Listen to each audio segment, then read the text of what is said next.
सभी का आपके अपने YouTube channel study with Sonu भूजा।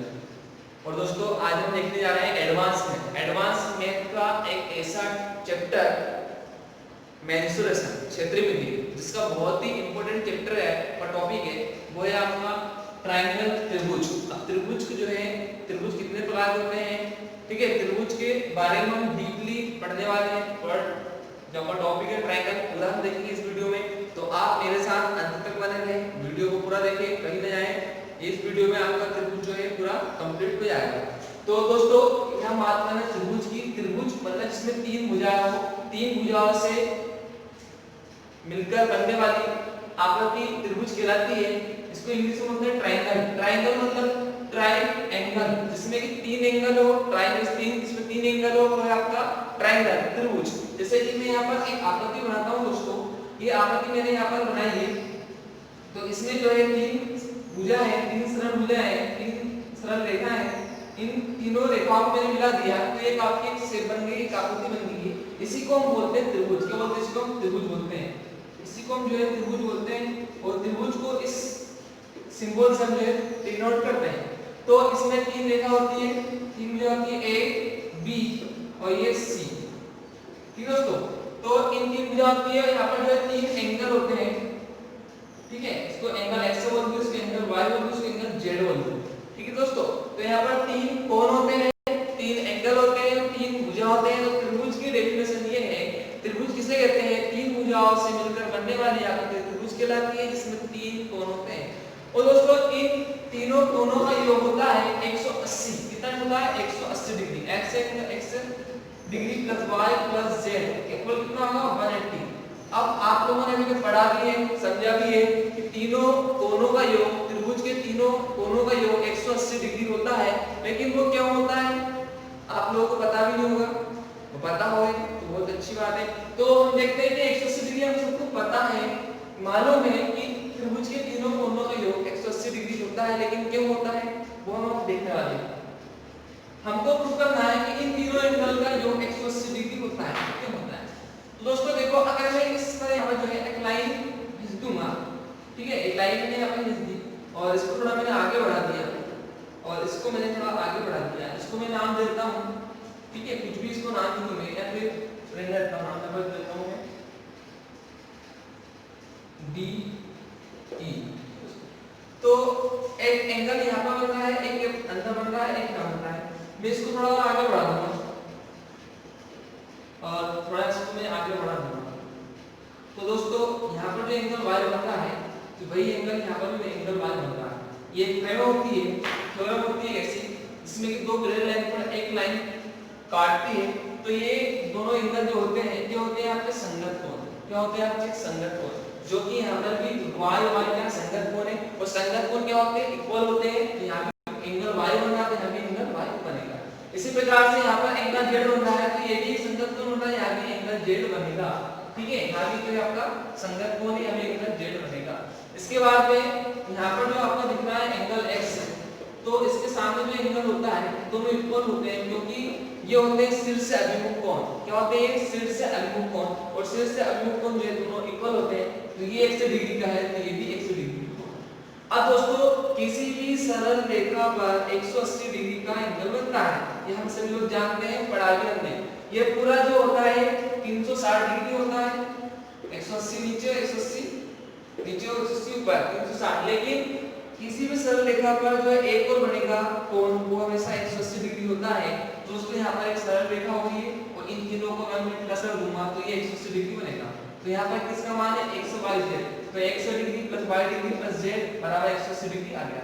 तो दोस्तों यहाँ से प्रूफ हो गया कि x और y और z का मान त्रिभुज के तीनों कोणों का योग 180 डिग्री क्यों होता है, वो हमने यहाँ से जाना, यहाँ से हमने उसको समझ लिया कि इसलिए जो है 180 डिग्री त्रिभुज के तीनों कोणों का योग होता है। अब दोस्तों हम आगे देखते हैं, त्रिभुज को जो है, त्रिभुज को भुजा, साइड और एंगल, कोण के आधार पर अलग-अलग डिवाइड किया गया है, अलग-अलग विभाजित किया गया है। तो त्रिभुज को पहले हम जो है सर्वप्रथम दो भागों में बांटेंगे। त्रिभुज को जो है दो हिस्सों में डिवाइड करेंगे। त्रिभुज जो है, त्रिभुज ट्रायंगल जो है उसको जो है भुजा के आधार पर बांटा गया है। फर्स्ट भुजा, साइड, सेकंड जो है यहाँ पर त्रिभुज को जो है एंगल के आधार पर बांटा गया है, डिवाइड किया है, कोण एंगल। ठीक है दोस्तों, अब भुजा के आधार पर बांटा गया और एंगल के आधार पर बांटा गया। अब हम देखते हैं कोण के आधार पर त्रिभुज जो है कितने प्रकार के होते हैं, एंगल के।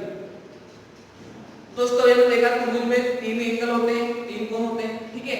लेकिन अब मैं बात ये करूंगा कि त्रिभुज के तीनों कोणों का जो 180 डिग्री होता है, ठीक है। लेकिन ऐसा त्रिभुज जिसमें एक कोण एक भी कोण ऐसा त्रिभुज जिसमें कि एक भी कोण 90 डिग्री से अधिक और 90 डिग्री का ना हो, वो आपका कहलाएगा न्यून कोण। क्या कहलाएगा आपका? न्यून कोण। न्यून कोण त्रिभुज, इसको बोलते हैं हम एक्यूट ट्रायंगल। क्या बोलते हैं? Acute triangle.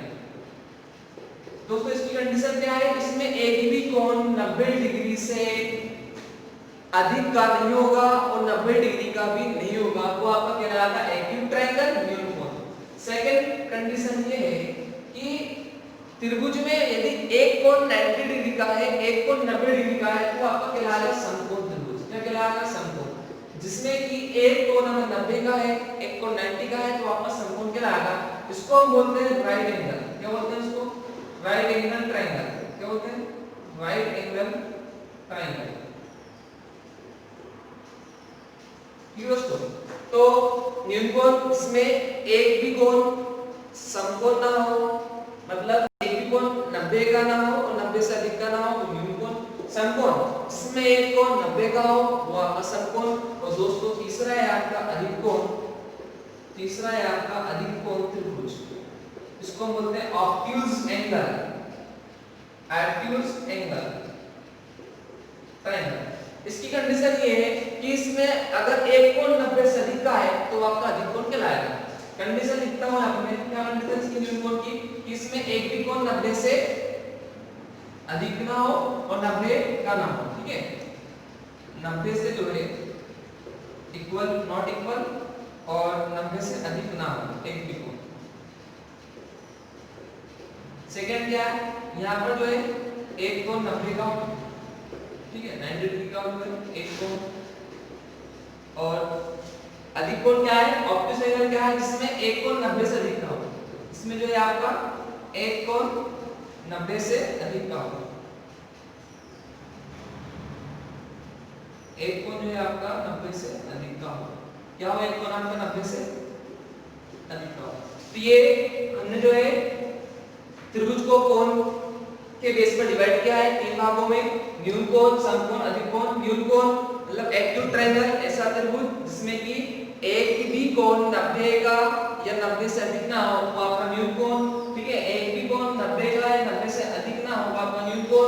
समकोण जिसमें एक कोण 90 का हो, वो आपका समकोण। अधिक कोण ऑब्ट्यूज एंगल जिसमें कि एक कोण 90 से अधिक का हो, तो आपका कहलाएगा अधिक कोण, ठीक है। दोस्तों अब हम देखते हैं भुजा के आधार पर त्रिभुज कितने प्रकार होते हैं। अभी हमने कोण के आधार पर देखा तो तीन प्रकार होते हैं, अब भुजा के आधार पर देखेंगे। तो दोस्तों ऐसा त्रिभुज जिसकी तीनों भुजाएं बराबर हो, जिसकी तीनों भुजाएं बराबर हो, उसको हम बोलते हैं समबाहु, क्योंकि उसकी समान भुजा रहती है, तीनों भुजा बराबर तो समान भुजा, उसको हम बोलते हैं समबाहु त्रिभुज। तो समबाहु त्रिभुज जिसकी तीनों भुजाएं इक्वल हो, क्या हो जाएगा? जिसकी तीनों भुजाएं बराबर हो, क्या हो? बराबर, ठीक है दोस्तों। तो समबाहु त्रिभुज देखा, इसको बोलते हैं इक्विलैटरल ट्रायंगल। क्या बोलते हैं इसको? Equilateral triangle, equilateral triangle. दोस्तों सेकंड हमारा समबाहु त्रिभुज जिसकी तीनों भुजाएं बराबर और समान हो। इन सबको हम डीप में देखने वाले हैं, टेंशन ना लें, ठीक है। सेकंड है आपका समद्विबाहु त्रिभुज। क्या है? समद्विबाहु त्रिभुज। अब समद्विबाहु त्रिभुज क्या होगा? समद्विबाहु त्रिभुज जिसमें कि समान, द्वि मतलब दो, तो बाहु मतलब भुजा, जिसमें दो भुजाएं समान हो, वो आपका है समद्विबाहु त्रिभुज। तो हम यहां पे लिखूंगा जिसकी दो भुजाएं बराबर हो, है ना, या फिर समान हो, वो आपका कहलाएगा समद्विबाहु त्रिभुज, जिसकी दो भुजाएं बराबर हो, ठीक है, वो है आपका समद्विबाहु त्रिभुज। इसको इंग्लिश में बोलते हैं आइसोसेलेस ट्रायंगल, ठीक है, आइसोस्केलेस ट्रायंगल। इसके बाद हम देखो दोस्तों, आपका जो इक्विलेटरल हो गया, आइसोसेलेस हो गया। अब हम तीसरा देखेंगे जिसकी अभी हमने देखा जिसकी सभी भुजाएं बराबर हो, जिसकी तीनों भुजाएं बराबर हो, वो आपका समबाहु। जिसकी दो भुजा बराबर हो, कोई सी भी दो भुजा बराबर हो, वो आपका समद्विबाहु। और जिसकी एक भी भुजा बराबर ना हो, तीनों भुजाएं अलग-अलग हो, वो आपका होता है स्केलेन ट्रायंगल, बोले तो विषमबाहु त्रिभुज। क्या है वो आपका विषमबाहु त्रिभुज, जिसकी सभी भुजाएं अलग-अलग हो, विषमबाहु त्रिभुज, जिसकी तीनों भुजाएं नॉट इक्वल, ठीक है, इसकी तीनों भुजाएं बराबर ना हो, तीनों भुजाएं बराबर नहीं हो, वो आपको कहलाएगा विषमबाहु त्रिभुज, ट्रायंगल। ठीक है दोस्तों, तो ये हमने जो है त्रिभुज देखा है। त्रिभुज को दो भागों में बांटा है, एक भुजा के आधार पर, कोण के आधार पर। कोण के आधार पर आपके तीन होते हैं, निम्नकोण, समकोण, अधिकोण, जिसमें एक भी कोण 90 का 90 से अधिक का ना वो आपका निम्नकोण, समकोण जिसमें एक कोण 90 का वो आपका समकोण, राइट एंगल, अधिकोण जिसमें एक कोण 90 से अधिक का वो आपका अधिकोण। भुजा के आधार पर समबाहु देखा, इक्विलेटरल ट्रायंगल, जिसकी तीनों भुजाएं इक्वल हो, जिसकी तीनों भुजाएं बराबर हो, वो आपका समबाहु त्रिभुज। हमने भी देखा समद्विबाहु, जिसकी दो भुजाएं बराबर हो, जिसकी दो भुजाएं समान हो, वो आपका आइसोसेलेस ट्रायंगल कहलाएगा, समद्विबाहु कहलाएगा। सम मतलब समान, द्वि मतलब दो, बाहु मतलब भुजा, जिसकी दो भुजाएं समान हो, समद्विबाहु। विषमबाहु, विषम मतलब अलग-अलग, बाहु मतलब भुजा, जिसकी अलग-अलग भुजा हो, वो आपका विषमबाहु त्रिभुज कहलाएगा, जिसकी तीनों भुजाएं बराबर नहीं होती है, उसको बोलते हैं स्केलेन ट्रायंगल। दोस्तों ये हमने डिवाइड किया था, आप जो है उनके बारे में डीपली एनालिसिस करेंगे कि आप जो है फर्स्ट करेंगे समबाहु त्रिभुज। समबाहु त्रिभुज क्या होता है? Equilateral triangle,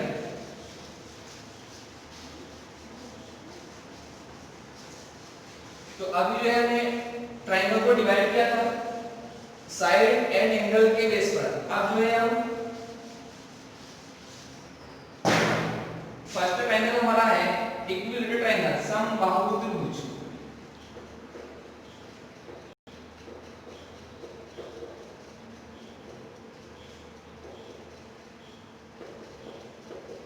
equilateral triangle.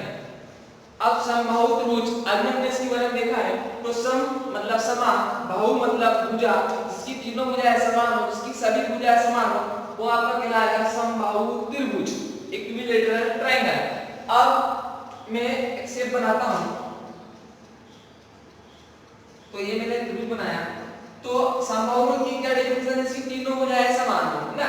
अगर इसकी वैल्यू a सेंटीमीटर है, तो ये भी आपकी a सेंटीमीटर होगी, ये भी आपकी a सेंटीमीटर होगी, मतलब तीनों भुजाएं जो है आपकी बराबर होनी चाहिए, ये जो है समबाहु त्रिभुज बोलता है, तो इसकी तीनों भुजाएं बराबर है। अब इसका हम देखते हैं पेरीमीटर, देखते हैं पेरीमीटर, इसको हम बोलते हैं परिमाप, कि समबाहु त्रिभुज का परिमाप क्या होता है? परिमाप किसे बोलते हैं?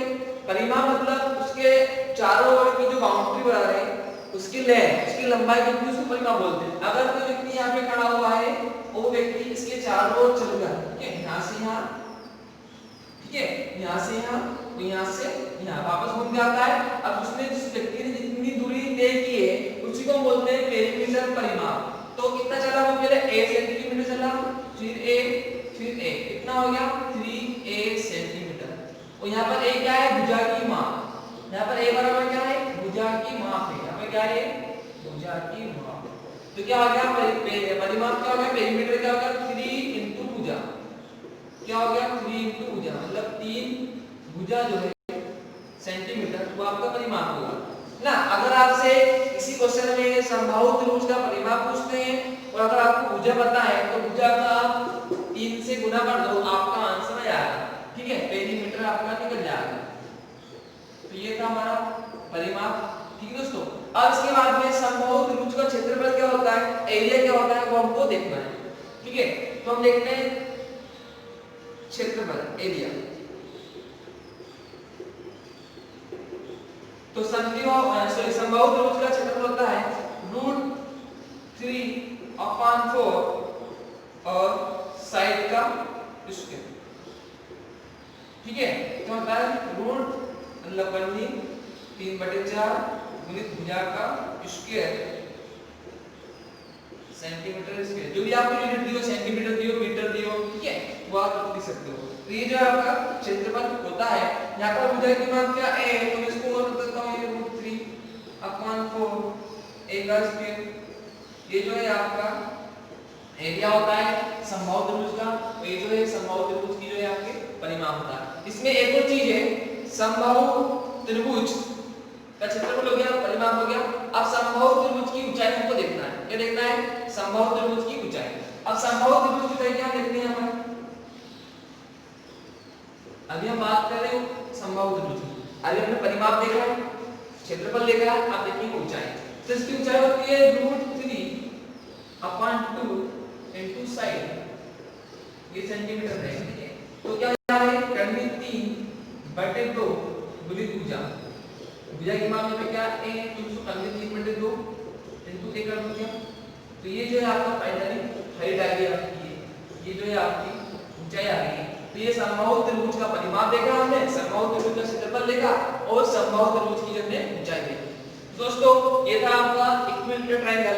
इस पर जो है समबाहु त्रिभुज में ये फार्मूले होते हैं, ठीक है। इसके बाद में हम अगला देखेंगे समद्विबाहु त्रिभुज। समद्विबाहु त्रिभुज क्या होता है, हम देख रहे हैं समद्विबाहु त्रिभुज, सम मतलब समान, द्वि मतलब दो, बाहु मतलब भुजा, इसकी दो या समान हो समद्विबाहु, इसको बोलते हैं आइसोस्केलेस ट्रायंगल।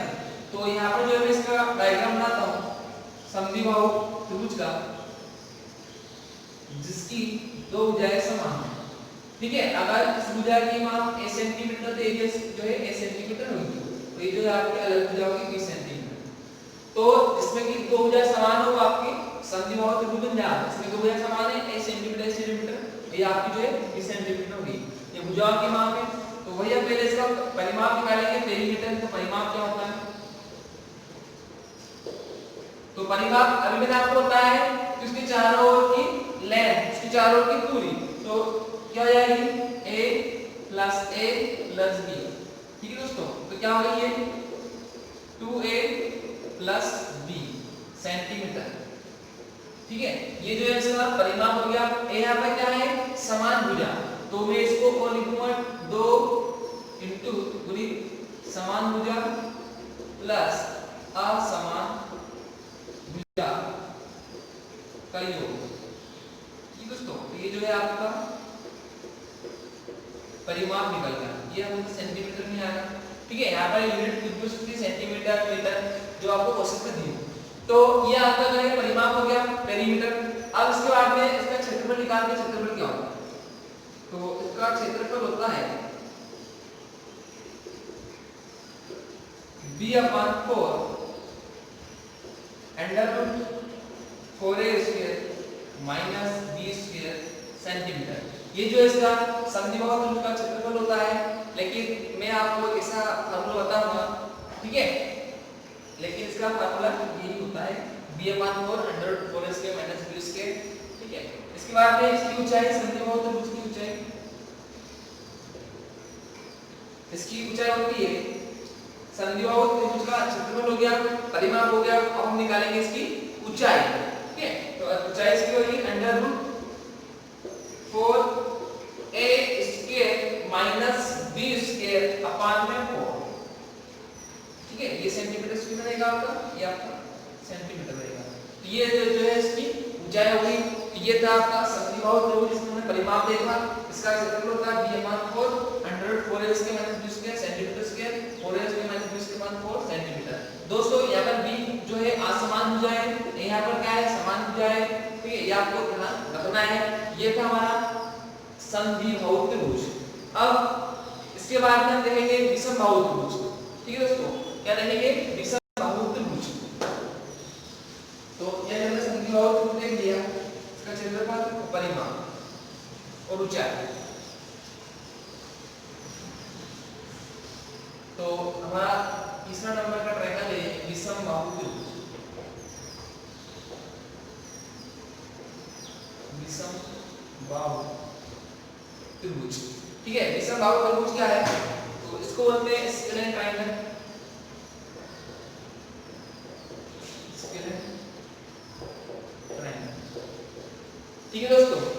विषम मतलब अलग अलग जिसकी तीनों भुजाएं, ऐसा त्रिभुज जिसकी सभी भुजाएं अलग अलग हो वो आपका कहलाएगा विषम बाहु त्रिभुज। जैसे कि मैं यहाँ पर एक शेप बनाऊंगा,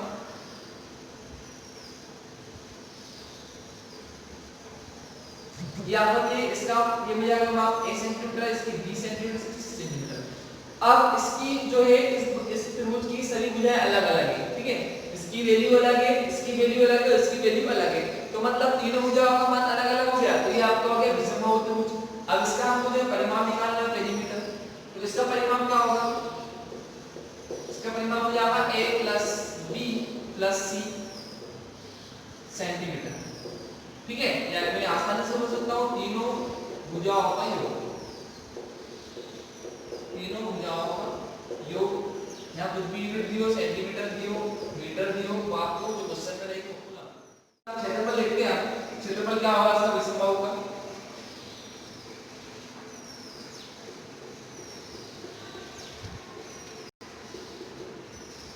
तो विषम बाहु त्रिभुज का क्षेत्रफल होता है s - a s - b और s - c centimetre square metre square, ठीक है। तो ये आपका जो है एरिया ऑफ स्क्वायर ट्रायंगल, क्षेत्रफल जो है विषम बाहु त्रिभुज का क्षेत्रफल है a s - b s - c। तो दोस्तों इसको बोलते हैं हेरोल्ड्स का फार्मूला, आपने नाम सुना होगा, क्या बोलते हैं हेरोल्ड्स का फार्मूला। तो दोस्तों जो हेरोल्ड का फार्मूला है ना, वही विषम बाहु त्रिभुज का क्षेत्रफल निकालने में जो है यूज किया जाता है, ठीक है।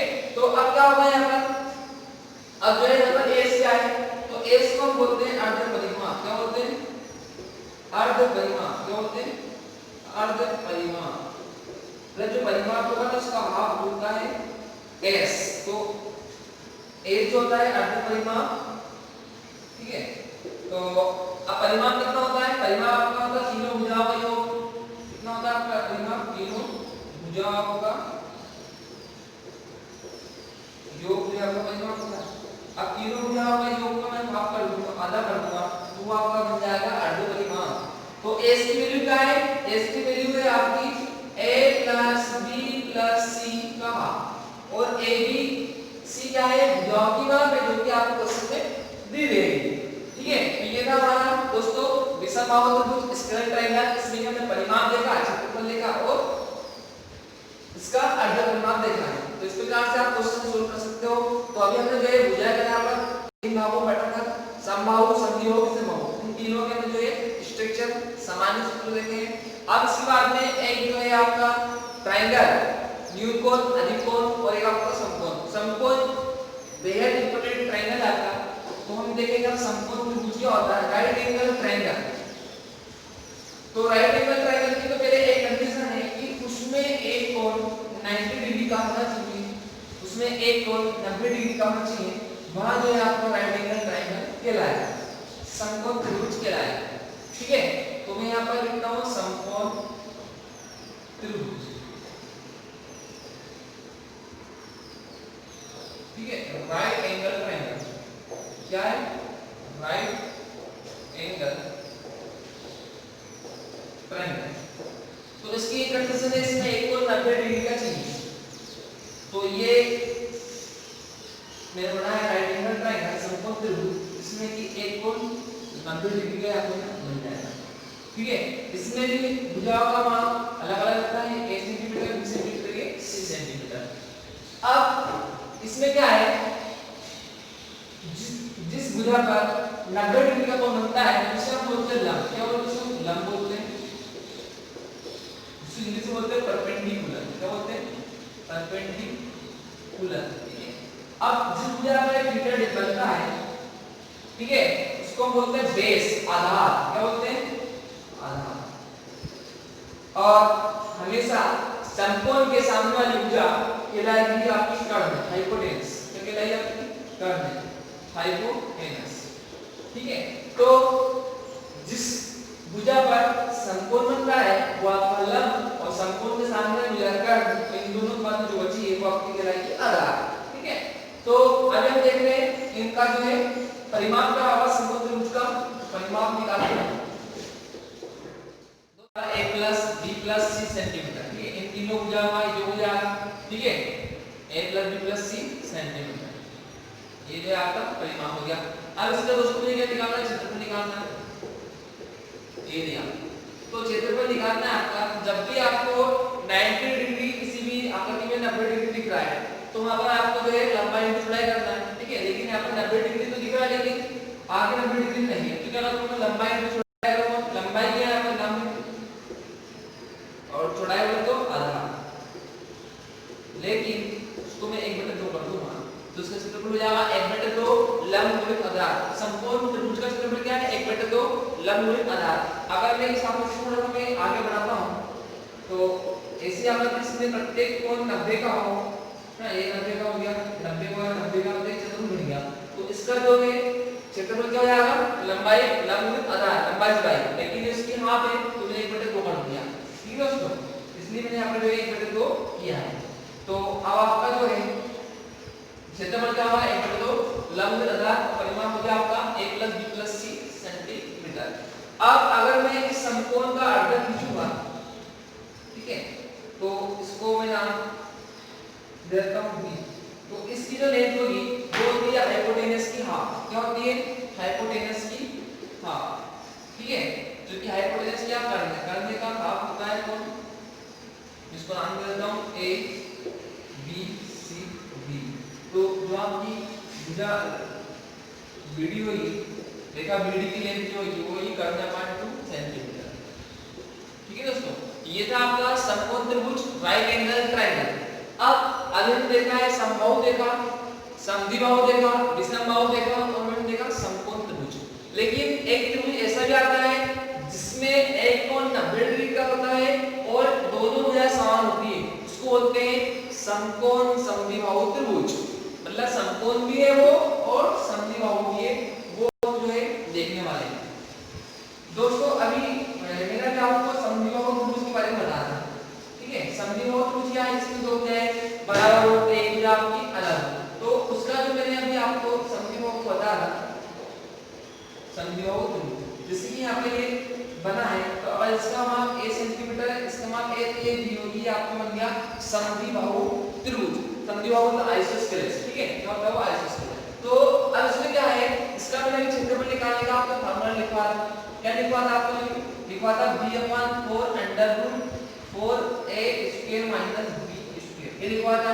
इस फार्मूले को कोई आवश्यकता नहीं है। अब देखो, अगर मैं इसमें लंब डालता हूं समद्विबाहु त्रिभुज में, आधार के ऊपर एक लंब डालूंगा, इस लाइन के ऊपर लंब डालूंगा, तो ये जो है त्रिभुज को दो बराबर भागों में बांट देगा, तो यहां पर एक राइट एंगल बन जाएगा, यहां पे समकोण बनता है। अब जैसे समकोण बना तो इस वाली शेप को देखो, आप इस वाली शेप को, यहां पर दो आपको समरूप समकोण दिख रहे हैं, दोनों एक समान समकोण दिख रहे हैं, ठीक है। और अभी हमने समकोण त्रिभुज के क्षेत्रफल निकालना देखा है। समकोण त्रिभुज का क्षेत्रफल होता है 1/2 लंब गुणित आधार, ठीक है। तो अगर मैं इसको नाम देता हूं a, ये b, ये c, तो ये आपका d हो गया, ठीक है। क्या होगा, d हो गया। तो मैं बात करूंगा त्रिभुज ADC कि मुझे जो है त्रिभुज ADC का क्षेत्रफल निकालना है, क्या होगा 1/2 इनटू क्या होगा लंब जो कि दोनों में सेम इनटू आधार। लेकिन ये जो है ABD का होगा, लेकिन मुझे त्रिभुज ABC का निकालना, पूरे का निकालना है, तो मैं इसको डबल कर दूंगा। क्या मुझे जो है त्रिभुज ABC का क्षेत्रफल निकालना है, ठीक है। तो मैं 1/2 इनटू लंब, और यहाँ पे जो है आपका आधार, तो मैं इसको जो है इसका फॉर्मूला क्या है, ये 1/2 लंब गुणित आधार, इसको मैं 2 गुना कर दूंगा तो ये 2 से एक कट जाएगा, किसी का क्षेत्रफल निकलेगा। इससे मैं 2 गुना करूंगा, 2 से 2 कट जाएगा, तो बचा क्या, लंब गुणित आधार। तो दोस्तों समद्विबाहु त्रिभुज का क्षेत्रफल का फॉर्मूला क्या निकला यहां से, लंब गुणित आधार। जब भी आपको लंब और आधार पता हो, ठीक है, समद्विबाहु त्रिभुज में, तो उन दोनों को मल्टीप्लाई कर देना, आपका समद्विबाहु त्रिभुज का क्षेत्रफल निकल जाएगा। ये होता है लंब गुणित आधार, क्या होता है, लंब गुणित आधार, ठीक है। अब जो है यहाँ पर आधार क्या है, संपूर्ण आधार का हाफ है, संपूर्ण आधार का आधा, संपूर्ण आधार का 1/2 जो है यहाँ पर आधार हमने दिया है, ठीक है। कर दिया हमने संपूर्ण आधार का 1/2 आधार यहाँ पे यूज किया है, ये आपको ध्यान रखना है। तो क्षेत्रफल क्या हो जाएगा, समद्विबाहु त्रिभुज का लंब आधार। अब आपको लंब निकालना हो, लंब नहीं दिया हो तो समकोण त्रिभुज में हमेशा पाइथागोरस थ्योरम चलती है, पाइथागोरस थ्योरम को लगाते हैं। तो पाइथागोरस थ्योरम क्या होती है हम उसके बारे में थोड़ा डिस्कस कर लेते हैं। दोस्तों ध्यान दें, समद्विबाहु त्रिभुज जो है आपका क्षेत्रफल का लंब आधार और आधार जो है आपको पूरे आधार का हाफ लेना है, यहां से यहां तक लेना है, ठीक है।